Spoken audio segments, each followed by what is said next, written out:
we're going to talk about today, the strategy we're going to talk about, and these kind of secrets about these confident mindsets is very different than what's being said out there in our culture today.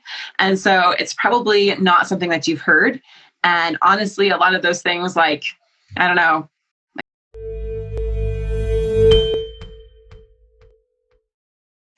All right. Welcome everyone here to the Thriving Marriage Podcast. We're excited and grateful to have you here today as we talk about 3 confident mindsets that are going to drive your spouse wild.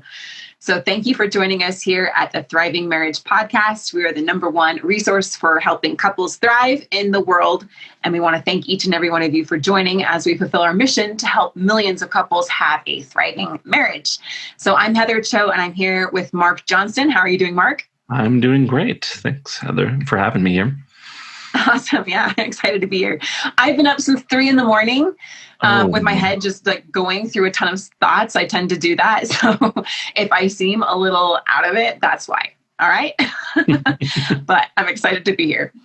All right. So Marc, today we're talking about 3 confident mindsets. And I want to make sure that everyone stays to the end because I want to make sure you don't miss any of these confident mindsets in your marriage, especially if your spouse is pulling away. That's where most of us are at, right? And I want you guys to know that what we're going to talk about today, the strategy we're going to talk about, and these kind of secrets about these confident mindsets is very different than what's being said out there in our culture today. And so it's probably not something that you've heard. And honestly, a lot of those things, like, I don't know, like fake it till you make it and just be strong and, self-worth and self-confidence and woman power. I mean, those all have their place, sure, but they typically don't work when it comes to this type of situation when you're wanting to restore a relationship. So make sure you listen to each of them because it's very different than what's being said out there.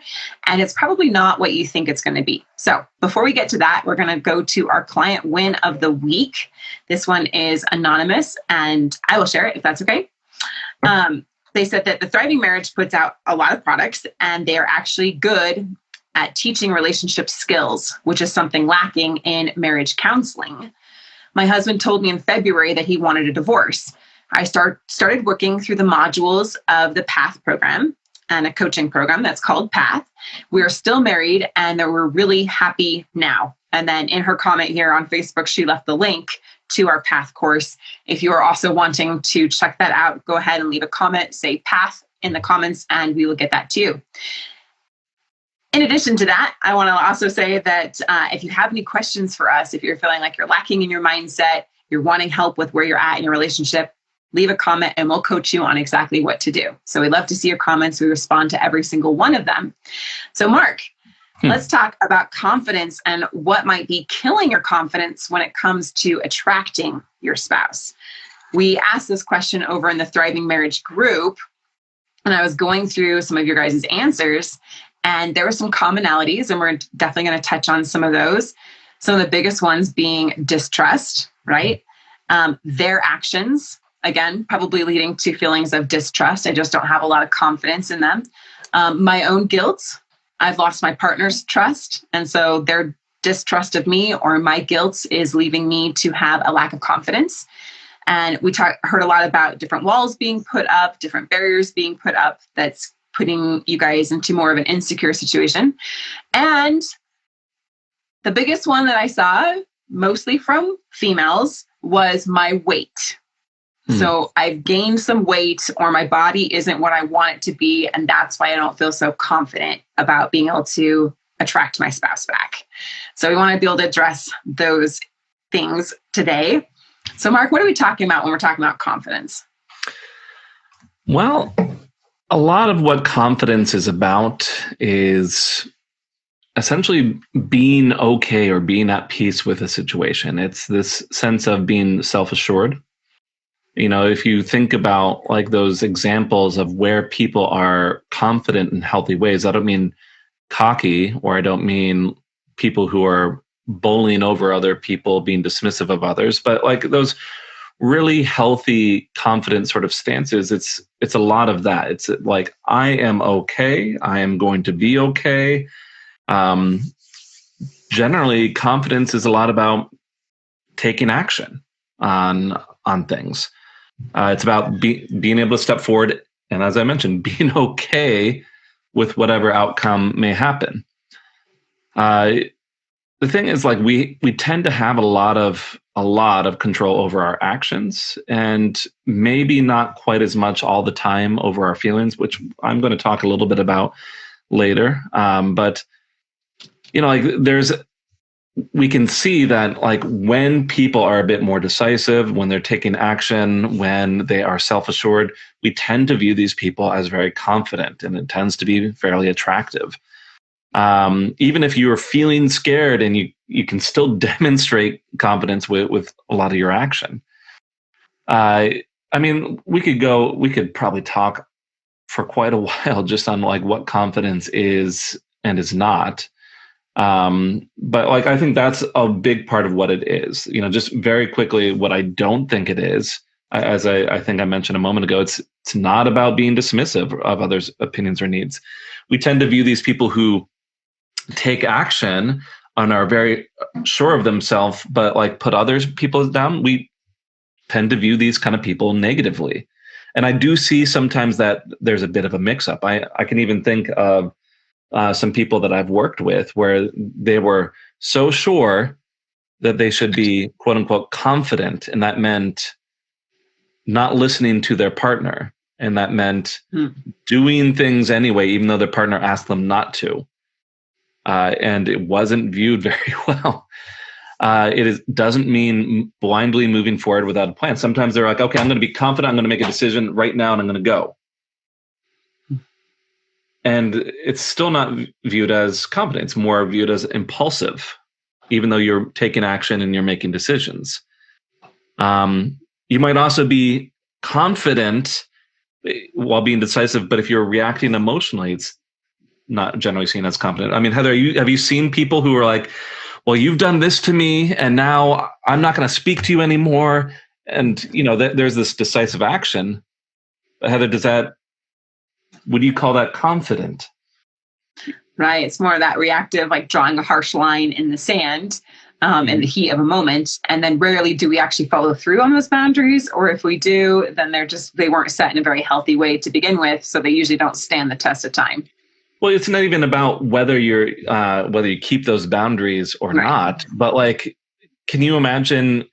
Could you even, like, really call someone confident if they're reacting emotionally and making decisions in those moments? I mean, yes, it's decisive. Maybe they are not going to go back down off that decision, but we tend to call that person either stubborn or emotional, not confident. Not confident, right? Yeah, and certainly isn't being immune to feedback. Like, there's an aspect of confidence that where you're going to stick to a decision. But if you stick to a decision and are completely immune to feedback, that's not necessarily confident. We tend to call that stubborn. Like, so there's, like, parts of it that where we say, yes, this is confident. But if you just shift a small thing, it turns into something very negative.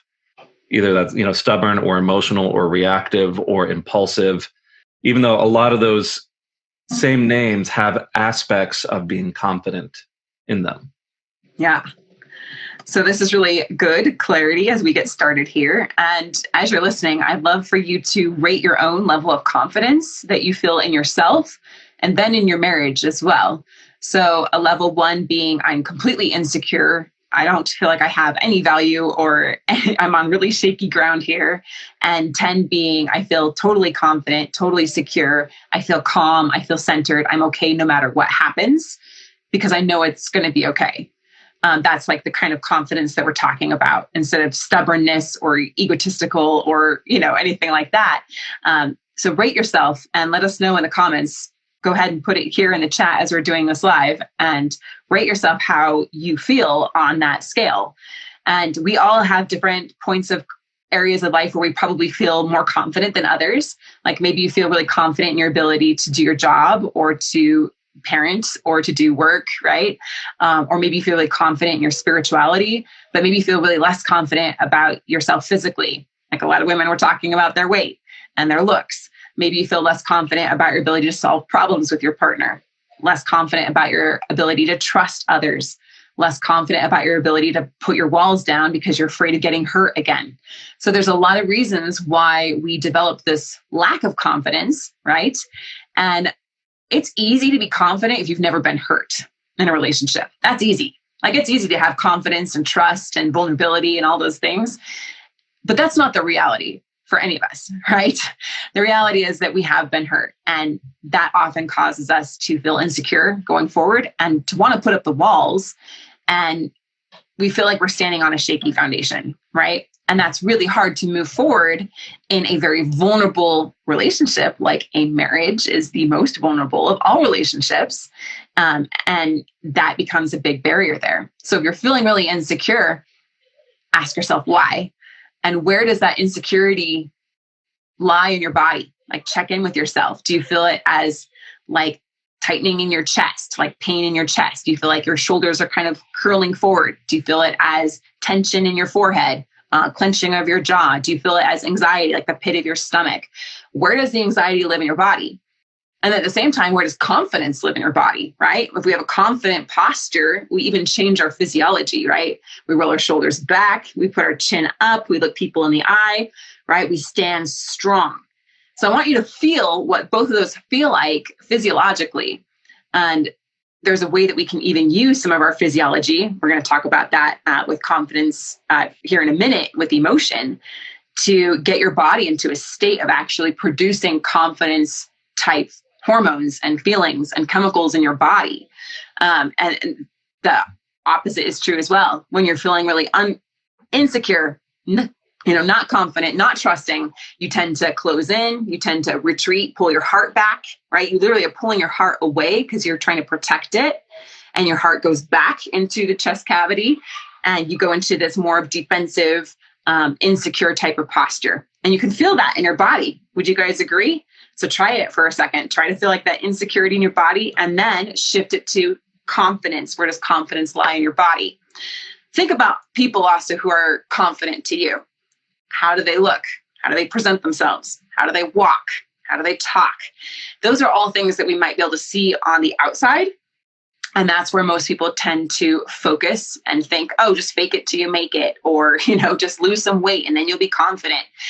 No, that's not it at all. So we're going to show you how to actually be confident from the inside out, not just the outside in.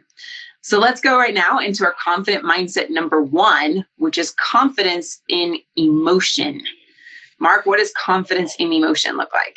Yeah, so I would say that an emotionally confident person is someone who is emotionally intelligent.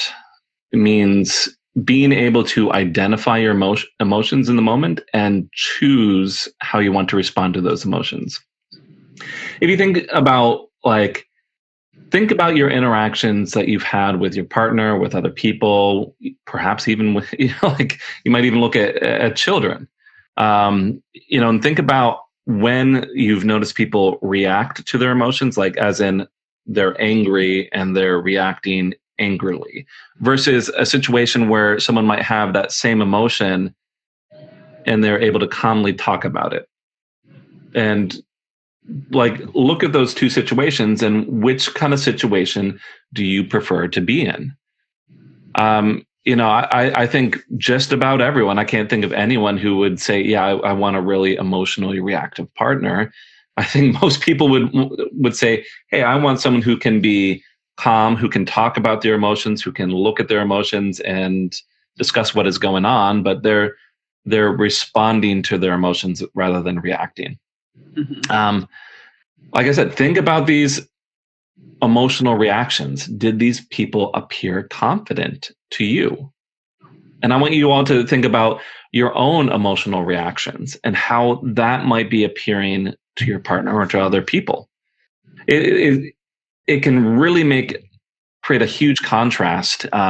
Just being able to slow things down for a moment, to observe your emotions and choose how you want to respond.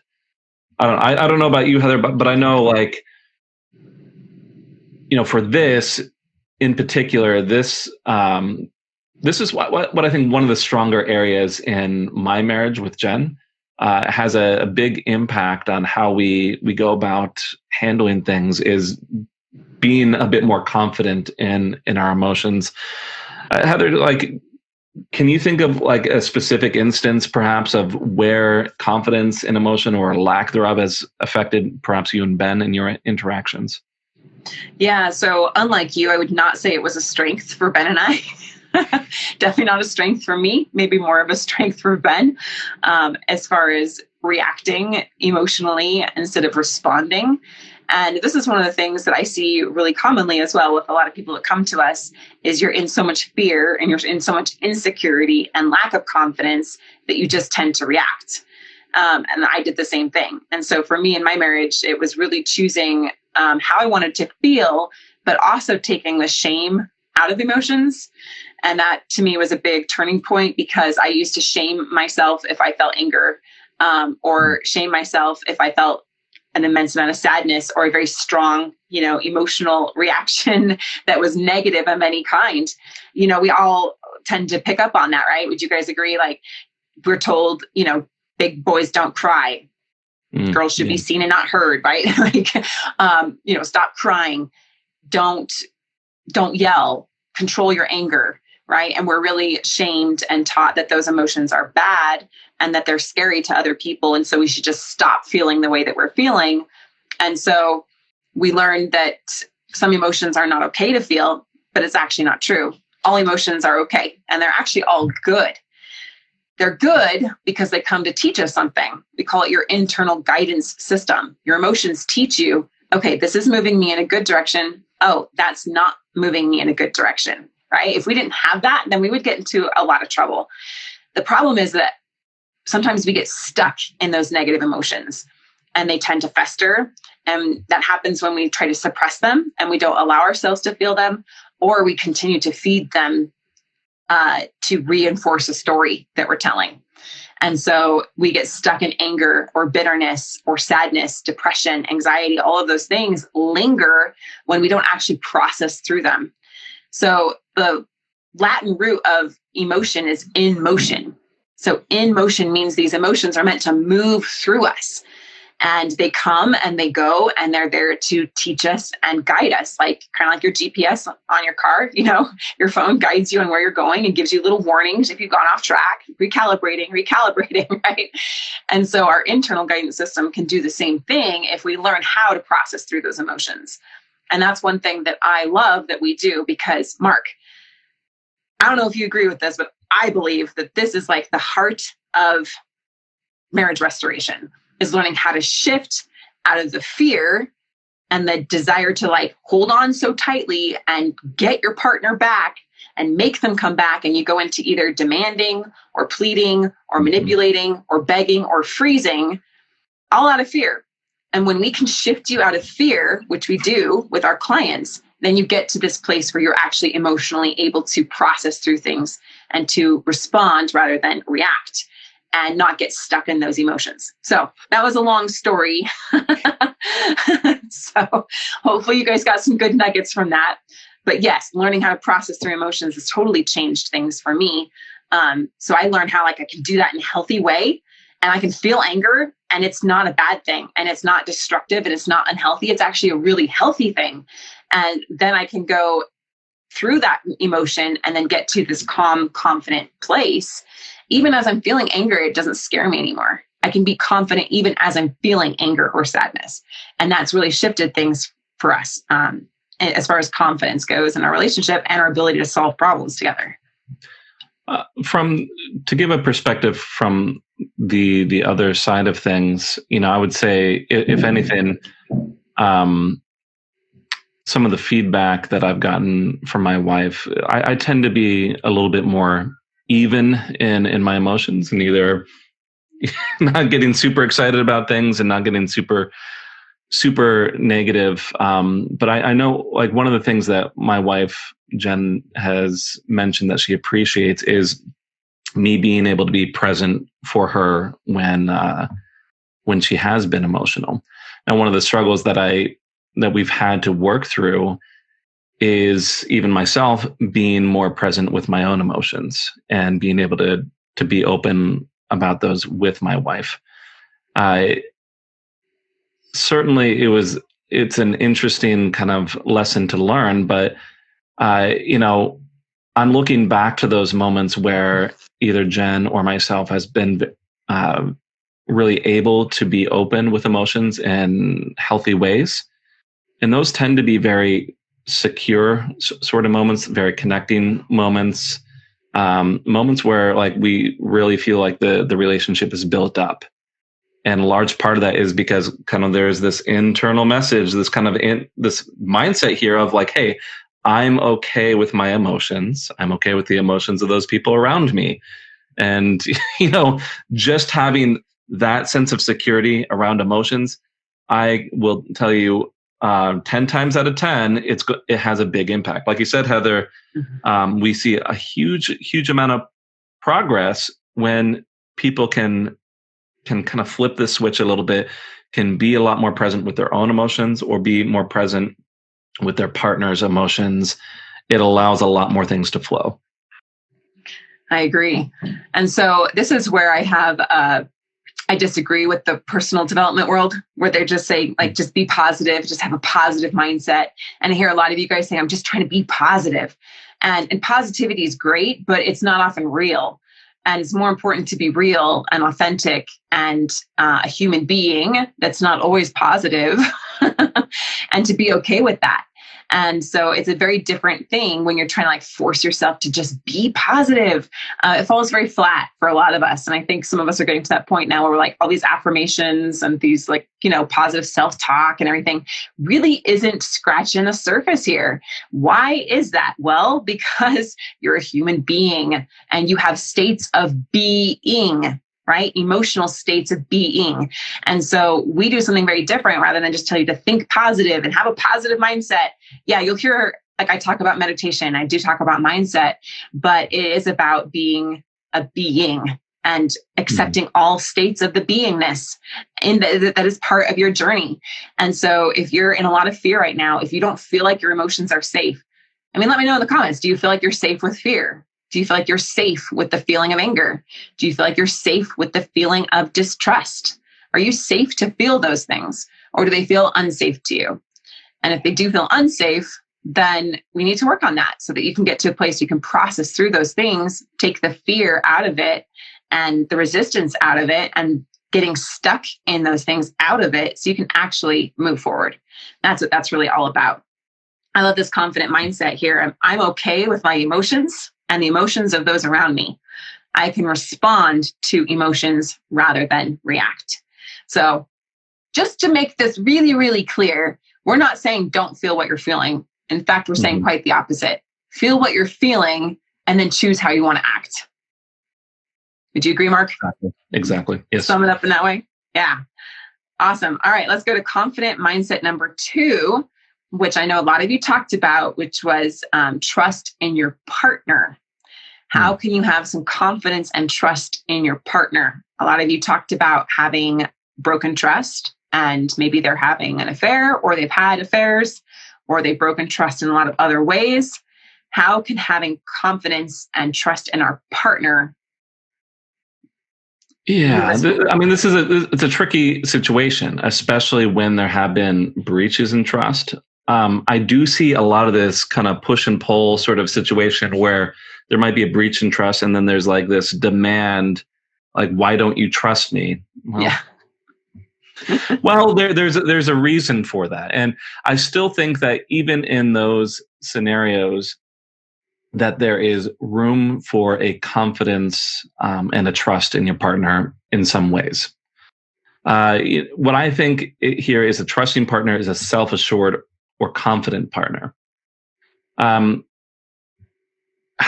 those things might relate here, let's pretend that there has been a breach in trust. There is some infidelity and you and your partner are working things through.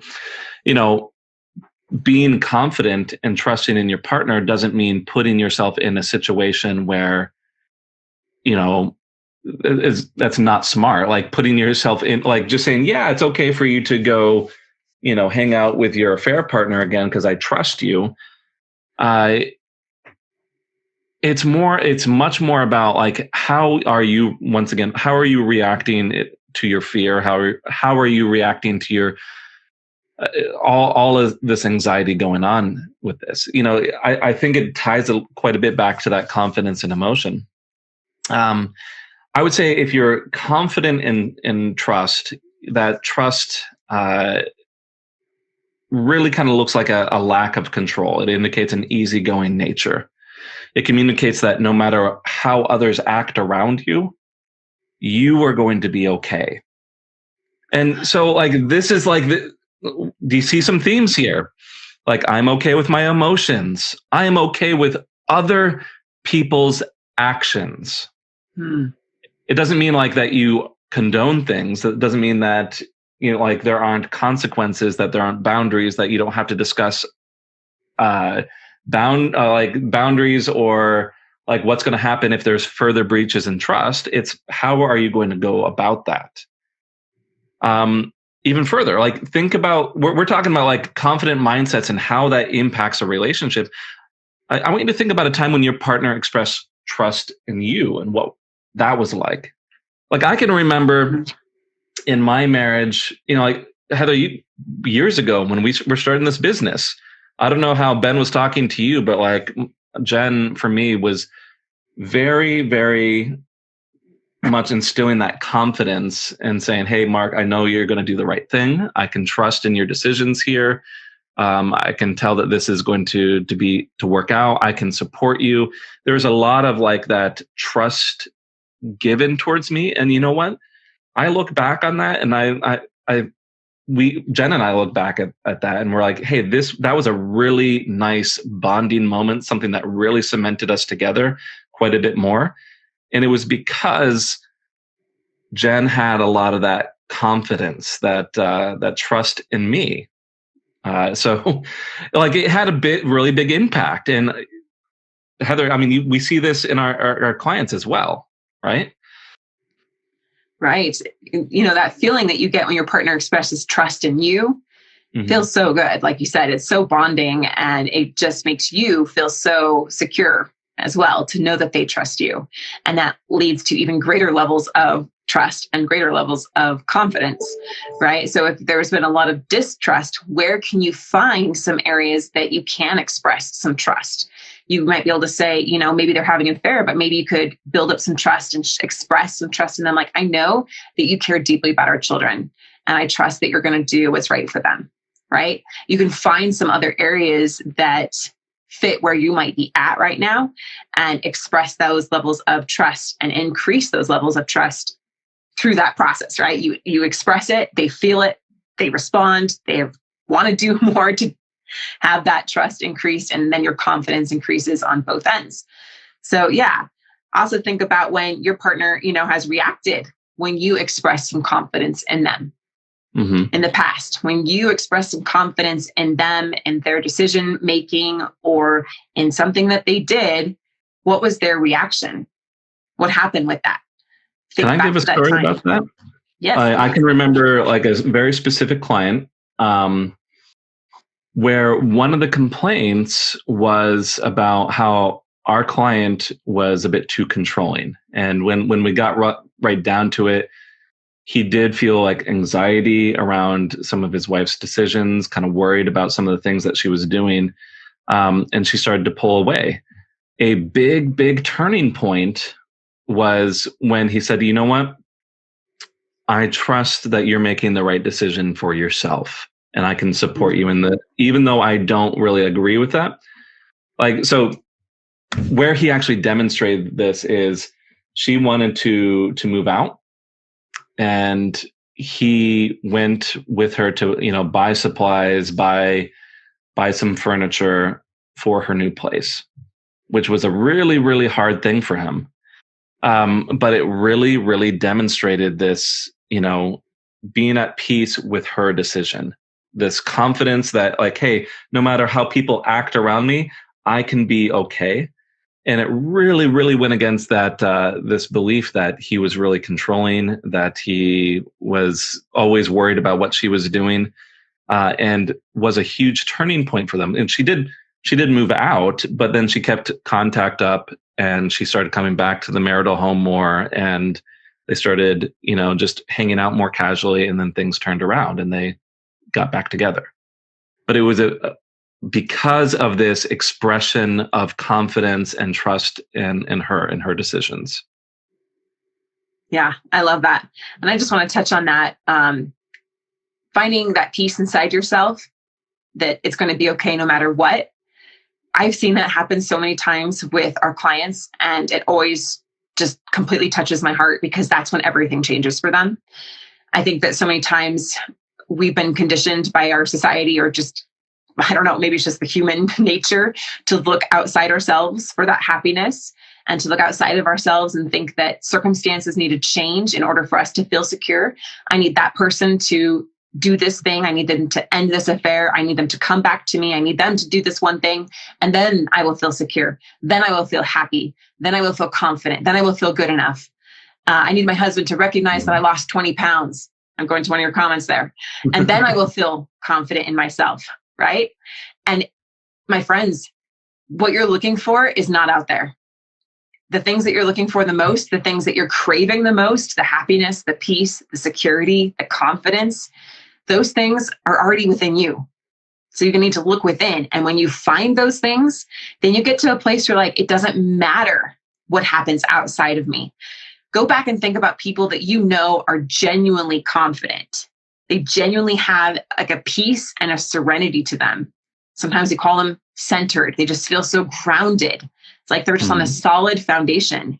And no matter what happens around them, they're okay. And I have seen you guys that have gone through this process and made these shifts get to that kind of state where you're like, I'm okay no matter what happens. And that's when everything starts to work, because you take the pressure off, which is something we talk about in the path process, right? You start to increase some understanding. You have some empathy for what your partner's going through. And you're not looking to them to be the source to fill your aching hurts, your aching wounds. You're not looking to them to be the source to give you that confidence boost. You've already found it within yourself. I got a little tongue-tied there. You already found it inside yourself. And then you feel so much better, right? And not only do you feel so much better, but then you're able to express some trust that's genuine in your partner, and they receive that really well. And that starts to really build a strong relationship there. I like this confident mindset here. I'm at peace with how others act around me. Other people's decisions are not going to upset me. I'm okay with other people making decisions for themselves, right? So you feel free, you feel lighter, you feel secure, you feel like you're on solid ground. And not only do you feel better, but when you are in that kind of a place, here's a little secret. It's very attractive.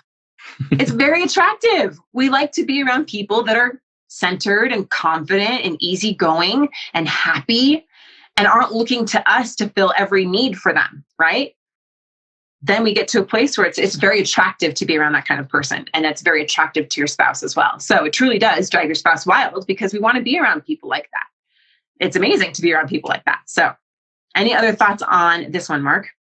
No, I think we can move on to the third confident mindset. Awesome. I hope you guys are loving this. And again, stick around for this last one because it's awesome. All right. Confident mindset 3 is that you have confidence in outcomes and decisions. Marc, take it away. Yeah. So here's the thing with that. Confidence in decisions is not about impulse decisions or decisions without thinking things through.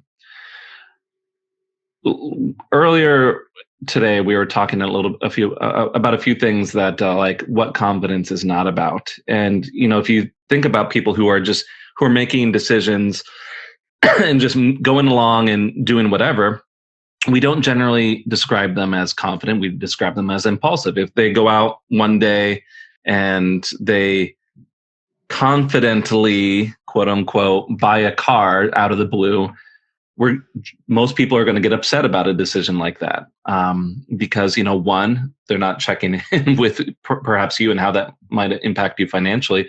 And two, it doesn't seem like it's very well thought through. It can be incredibly attractive, though, if you think about what it is that you want and you stick to your decision.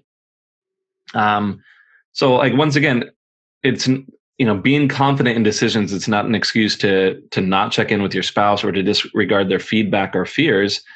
It's not about being stubborn. It's not about sticking to your decision no matter what. Those have elements of being confident in them, but it's not confidence itself. Because somewhere in there, like if you're impulsive or if you are stubborn or if you are disregarding feedback, there is some part of you there that isn't really at peace with with all the decisions that are being made.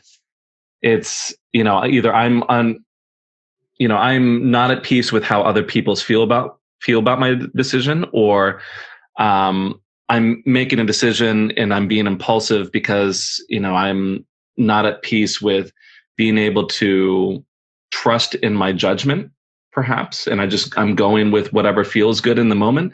But like all these other things, it's communicates some amount of not being at peace with the decision in some way or another.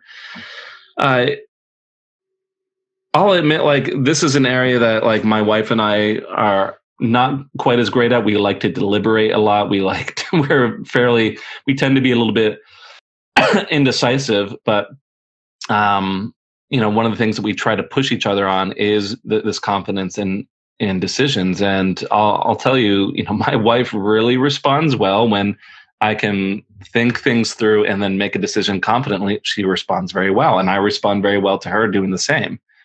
That might be a weakness, but we really, really try to prop the other person up when we see that decisive action.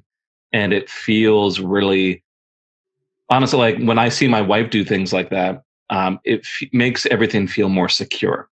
It makes it feel as though, okay, here's my wife taking care of things. Like, I don't need to worry about this because I can trust in her decision because she's very confident herself. It's very grounding. It's very settling being around people who can be confident in their decisions. And that's why it's so attractive. Yeah. I want to touch on the other side because I've made the mistake of being maybe overly confident or decisive to the point where I haven't checked in with spouse and I may be disregarding a little bit of his feedback or his fears. And that feels very invalidating to him. Mm-hmm. And I'll hear words like bulldozing, controlling, pushing me, right? And so I've learned that while I am very confident in the things that I want and the things that I desire, that I need to be very mindful about slowing down and making this a co-creation process. That's what I call it with Ben and with God personally. And so I want to make sure that I'm not just plowing ahead with what Heather wants because I'm so confident in what I want and I feel so sure about it that I get to the unhealthy spectrum of being controlling and bulldozing, but that I truly am listening and understanding and creating in a way that feels good to both of us. And that feels really, really good when we can create in that way, because then I know that, yes, I have confidence in what I'm doing, but Ben has confidence in what we're doing. And we're unified in that. We have that unity, and that feels really, really good. I also want to touch on, sometimes I see you guys come and you don't know what to do. So you're just like doing anything, hoping that it works. And you try all these different things and you're really not thinking things through. You're kind of like throwing stuff at the wall and hoping something sticks, right? So I see that happen a lot, which comes back to the fear and the emotional part of it and the insecurity in yourself and insecurity in the relationship. And then you're not really confident in what you're doing because you're just trying to do everything and hoping that something works. And so really taking a step back and saying, what do I actually want here? What is actually going to help me get there? And I know many of you have come to our master classes, and I do this exercise with you where I ask you, where do you want to be 3 months from now, 6 months from now, a year from now, 10 years from now? Really decide and listen to only that quiet voice within you when it comes to that decision for yourself, right? When it comes to decisions with your partner, of course, involve them. But if your partner's pushing away and you are wondering, should I save this marriage or not? You've got to listen to that voice inside yourself and tune out all the other voices. Sometimes I see a lot of you listening to other people's opinions. Your friends are saying you should just move on. Maybe your therapist even says you should just move on. And if something inside of you is saying, I need to do this, I need to know I gave my marriage everything I could. I want to live my life with no regrets. Then listen to that inner part of yourself that knows truth. When you really tune out your own fear, other people's fears, other people's voices, all that mind chatter, and listen to that inner part of you that knows truth, then you can move forward with absolute confidence in that decision, saying, I know I need to do this. And I know that for me, it's the right thing to do. And I've had that experience in my life, going through cancer, and people telling me to abort my baby, people telling me I was foolish for keeping her, people telling me, family members, close immediate relatives telling me that I was being foolish by keeping my child and I should think about my 5 other kids, because if I kept this baby, doctors are saying I was going to die, right? And I had doctors and medical professionals and friends and strangers come up to me and say, aren't you thinking about the baby? And da da da da da, right? I had to tune out all those other voices and just listen to the one within. And when I did, that gave me confidence in my decision and the ability to know that I can do this, right? I can listen to that piece that comes from making a decision from that state of mind. And I'm okay no matter what happens here, because I'm willing to live with this. I'm willing to live with this decision.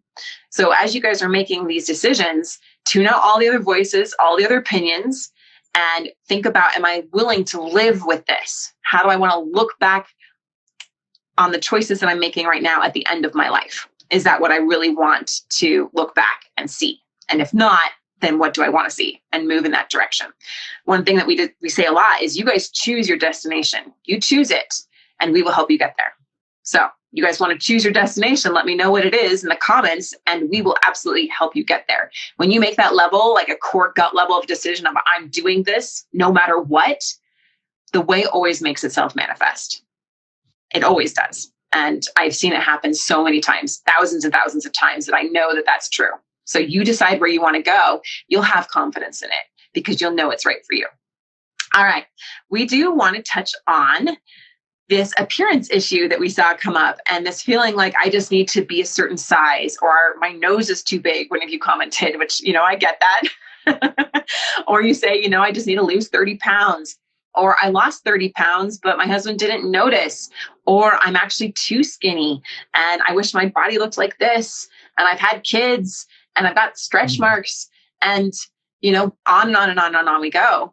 And I think that's one of the biggest fallacies out there is that we need to change the way we look to be accepted. And that's an external thing that's going to bring us a lot of happiness and security, peace and joy. And while we do need to treat our bodies well, and there's an element of physical attractiveness, we also need to recognize that it only goes so far. And I've seen that in my own life where I thought, if I just lost 15 pounds, I'm going to feel amazing. I'm going to feel so confident. And I got there and I didn't, because the root issue was still inside me. I still had that internal dialogue and that internal belief that I was never good enough. And when you have that belief, then you're never going to find it by these external changes that are made. And I promise you that the more confident you are internally, the more physically attractive you are as well. Marc, would you agree? Yeah, I would, to touch on that, like as an example. So my wife and I, we have 5 kids. That's had an impact on my wife's body. We're both aware of that, especially like the last child where there are complications and a C-section, some issues with healing and all of that. And yet it's really, really attractive when my wife feels very confident about her looks. I think over time, everyone's going to have battle scars or, they're just going to age in certain ways. I'll admit I've put on weight since I've gotten married. I'm not quite as trim as say 16 years ago, but, in all these cases, it's not about like those elements that aren't attractive. It's being really confident and at peace with how you look, being confident in those pieces that are attractive. And maybe you're saying, well, there's no piece to me that's physically attractive, but there's still many things that are attractive about you, very likely. And especially if you can be much more confident in that. I think it helps in my own relationship with my wife that I comment and appreciate what I do find attractive about my wife. That really boosts her confidence, but it's that confidence that really makes it attractive itself. It's kind of like this odd. It's not quite a catch-22, but like I appreciate some of her attractiveness. She feels more confident, and then the confident itself is attractive. Right. Yeah, it's like that self-feeding cycle, right? It's kind of like we were talking about with the trust. The more I show trust in you, then the more confident you feel in me, and the more confident I feel in you, and the more I want you to trust me. And so I'm going to do trustworthy things, and then you're going to express how that feels really good, and then on it goes, right? It just builds in this really healthy, beautiful way. So, my friends, I believe that society has programmed us to be unhappy with our bodies. Society has programmed us to be unhappy with our partners and to be unhappy with ourselves. That is the dominant message out there. So we need to turn that off. And we just need to say, no more am I going to believe the lies that I've been sold. And if I've been telling myself a lot of lies about myself, I'm not good enough, I'm not attractive, I need to lose weight to be attractive, I can't be confident until, I can't be happy until, I need my partner to do this, or anything like that, then recognize that those are limiting beliefs that are holding you back. And all of us have them, but we get to choose what we do about them. We can continue to believe them and continue to feed them, and they will continue to show up year after year, relationship after relationship. You'll see the cycles repeat themselves. Or we can choose to say, I'm going to live the truth of who I am, and I'm going to find those things that I'm seeking inside myself. I am confident. I am beautiful. I am good enough. I am secure. I am peaceful. I am serene. I'm okay no matter what happens here. Mm-hmm. And when you get to that place, it shifts everything for you. It really does. It shifts everything. When you change the way you look at things, the things you look at change. I want to touch on a comment here from Kim in the group. She said, I mean, we all have insecurities if we compare ourselves to the world, but we're all attracted to confidence. Biggest lesson my husband taught me, confidence is sexy. Mm-hmm. They'll be attracted to that if nothing else. And I couldn't say it any better. So thank you, Kim, for sharing that. We are all attracted to confidence, not egotism, right? Not selfishness, but true, genuine confidence, someone that's grounded, someone that has peace and security within themselves. So talk to us. Have any of these mindsets stood out to you? Which do you feel like you are lacking in the most? Which do you feel like you may be doing good on? What do you want to improve from here? Which one are you going to take and apply to your marriage and to your life right now? And let us know how it goes. We would love to hear from you. We didn't cover really how to really build up these mindsets. And so we talked about emotional processing. We talked about expressing trust with where you're at in your relationship. And we talked about having confidence in your decision making. And if you need more support in building up that confidence, then comment me, and we will help you, show you how we can help you get to that confident level, how to rekindle romance, how to restore trust, and how to heal a relationship as well. So comment me if you want some more help with that, and we will guide you on that right away. All right. And also, if you're watching on YouTube here, subscribe to us if you want to see how we help couples rekindle their romance and improve their relationship as well. All right, now we're going to go to our marriage mythbuster. I really like this one. Either my spouse loves me or they don't love me, doesn't love me, right? Either my spouse loves me or doesn't love me. Nothing I do will affect the way they feel. And I hear this one a lot, and I get where it's coming from. Oftentimes when your spouse is pulling away, you feel like they are holding all the cards and there's really nothing you can do. And that's why so many people think that if your spouse wants out, then there's nothing you can do. But we've absolutely proven, Marc, with tens of thousands of couples now, that it isn't true. So what is the truth that we have seen? Well, I think with this, there's another variation. I think these are very closely related. It's the idea, I'm either in love or not. I can't choose how I feel. It's whether it's, your partner has an emotion or doesn't, or you have an emotion or you don't, and you can't impact that.